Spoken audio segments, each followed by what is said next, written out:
Curtis Calhoun here with MMA News, and my next guest is coming off of a big win over Ode Osbourne at UFC San Diego this past weekend. It's Tyson Nam. How's it going, Tyson? I'm doing good.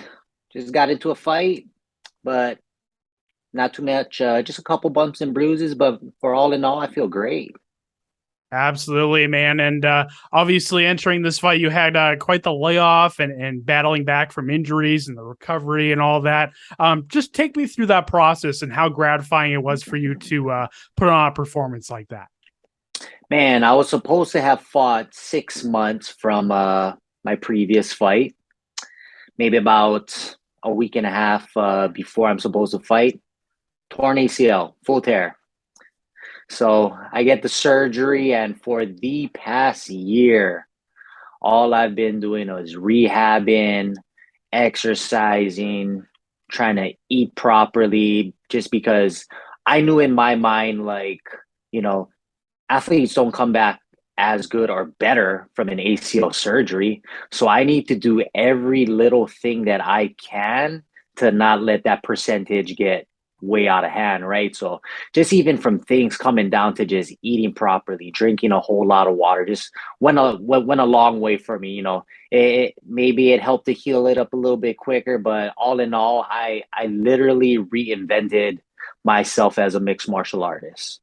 And how is your leg feeling now after getting in the cage?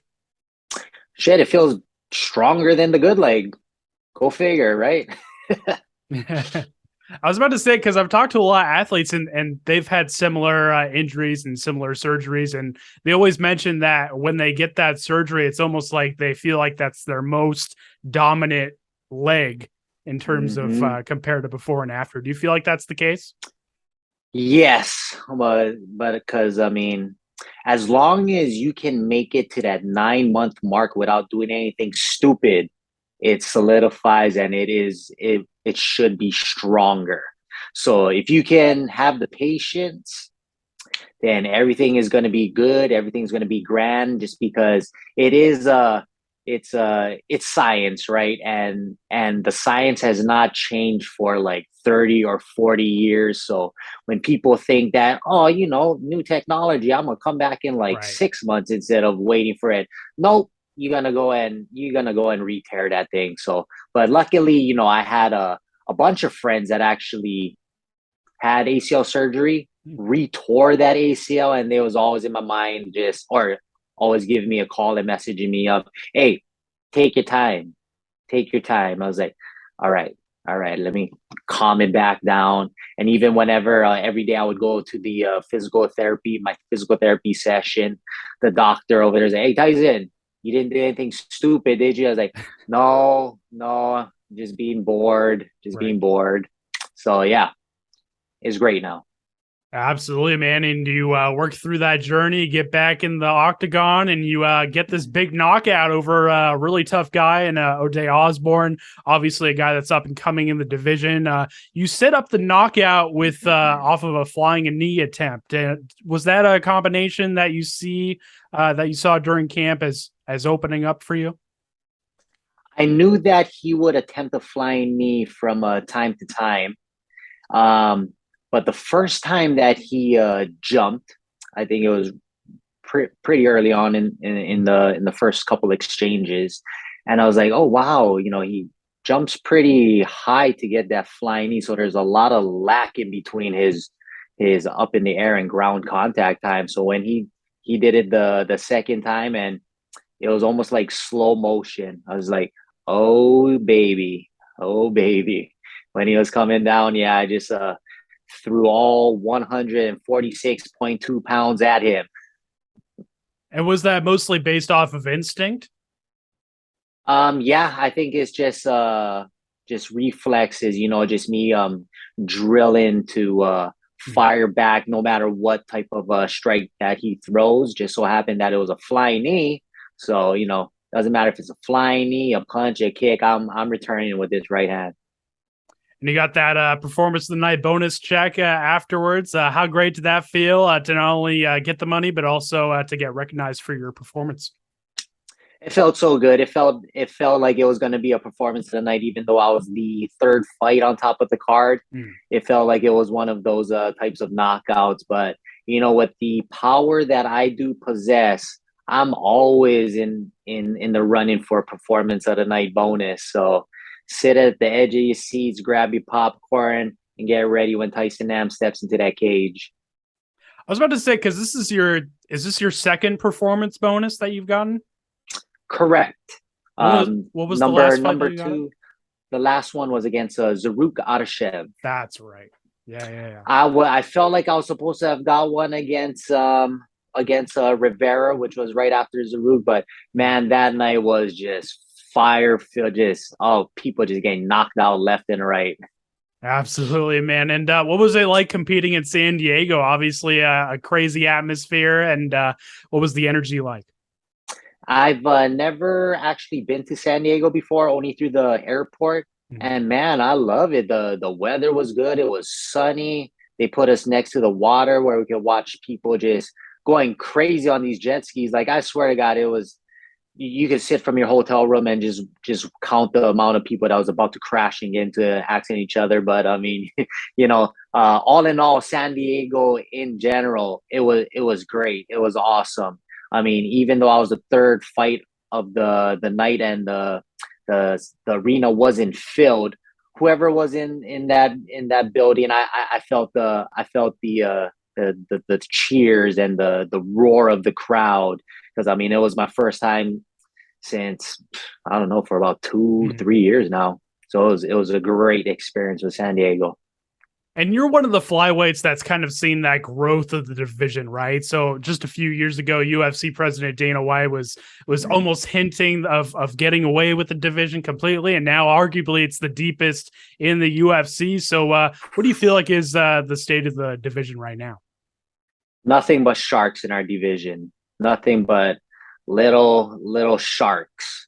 And yeah, I believe that they definitely needed to revamp the roster, is get these exciting guys, these guys that want to finish fights, right? I think that was the lack of our division, was just getting them knockouts, getting them finishes. But I mean, technique wise, we are the best. We're the quickest. We're the most mobile. I mean, our we always train with bigger guys, so our technique is the best out of any division. We're just lacking those finishes, which they revamped the roster, and now every flyweight fight seems like they're on the verge of getting knocked out. Someone's about to get knocked out.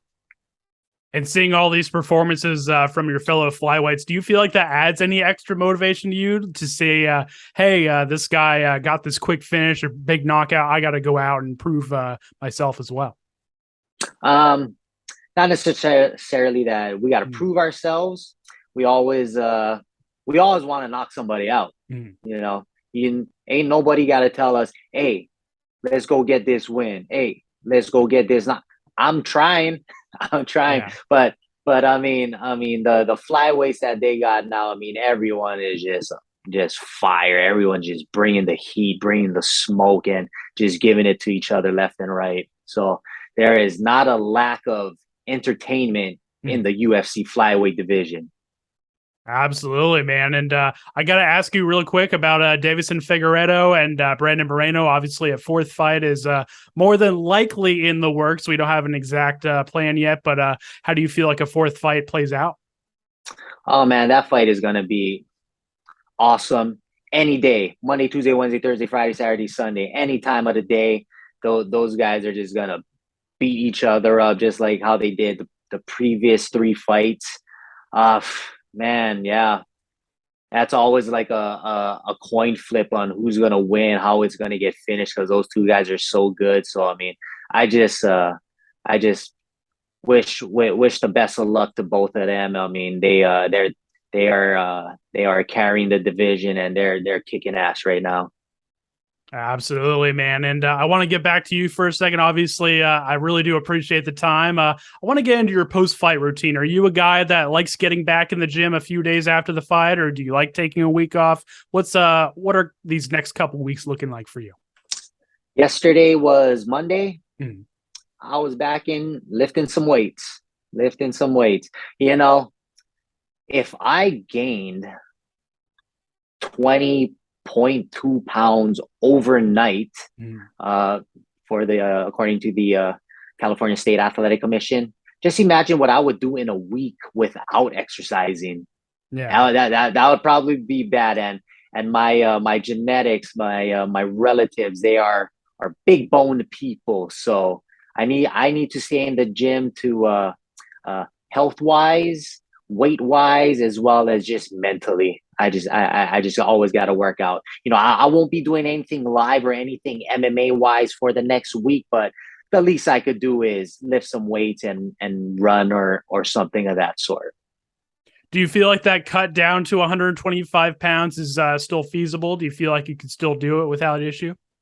Yeah, I've never once missed weight in Mm. my life. I never miss weight. Weigh-ins are from 9 to 11. I made the weight by 10 o'clock with 1 hour to spare. Mm. I don't see the problem. What's the Yeah. problem? Yeah, because it's a bit weird, right? Like California has these rehydration regulations and all that. So, what was your immediate reaction when you found out that you violated their protocol? I don't give a bleep. I don't give a bleep. I didn't break any rules. Mm. I drank the things to rehydrate. Just so happens that I put on 20.2 pounds. Luckily, I fought in the morning. If I fought at nighttime, you guys might have seen almost 150 instead of Mm. 146.2. So, you know, I feel good where I'm at, and it's just a shame that the California State Athletic Commission doesn't want me to entertain the California people anymore. I gotcha, man. Well, we got to talk a little bit about what's next too. Obviously, just a few days removed from the fight, but do you have a specific time frame in mind for when you would like to return? And I know you mentioned that on Instagram you would initiate that call out. Do you have a specific opponent in mind? For the call out, Mm. I do not have an answer right now, Mhm. just because I've been slacking. I haven't even been doing my homework on who's lined up next, so I literally don't have any idea. Mhm. But I mean, my first confirmations and my first thoughts are always posted on social media anyway, so people don't really gotta ask me in person because I go straight to Instagram. But I know I did say 2 months. I was lying. Give me 3 months. Give me three. I was lying about two. Yeah, it was adrenaline. And then just me thinking about things. I need a 3 months time to rebuild my body and work on certain techniques that I would like to get better in. Especially with my coaches and what they've been working with me. It seems like we've been moving in the right direction. So let's keep on pounding away. Let's keep on getting at it, getting better, and keep on putting out performance of the night performances like this again. Absolutely, man. And I'm sure you've well earned that extra month of waiting Mm. for your next fight, man. Last question for me. What's your message to fans that have supported you through this whole process, and what can they expect for the rest of the year?